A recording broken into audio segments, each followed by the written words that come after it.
L'amour et la mission, est-ce que vous pouvez développer un tout petit peu?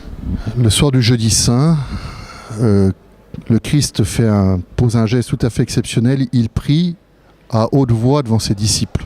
Ce qui est exceptionnel, ça se voit pas ailleurs dans l'Évangile. Et quand il prie, une partie de sa prière, qui s'adresse au Père pour nous, il dit « Père, qu'il soit un, comme toi tu es un avec moi et que je suis un avec toi ». Mais il ajoute qu'il soit un pour que le monde croie que tu m'as envoyé. C'est-à-dire que l'unité qu'il y a entre nous dans une communauté paroissiale, dans une communauté d'église, elle n'est pas simplement là pour que ça marche bien et qu'on ne se dispute pas trop.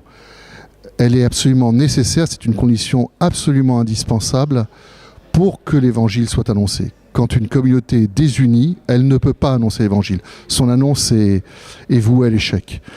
Et donc, l'annonce de l'évangile se fait toujours dans la fraternité, dans la communion.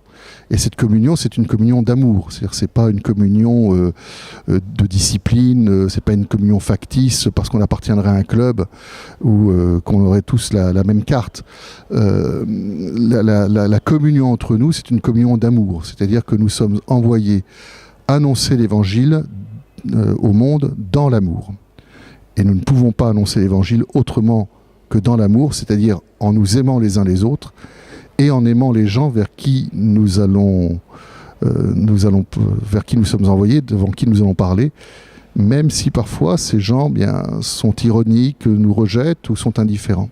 Eh bien même ces gens-là, et surtout peut-être ces gens-là, nous devons les aimer. Voilà, l'évangélisation se fait dans l'amour.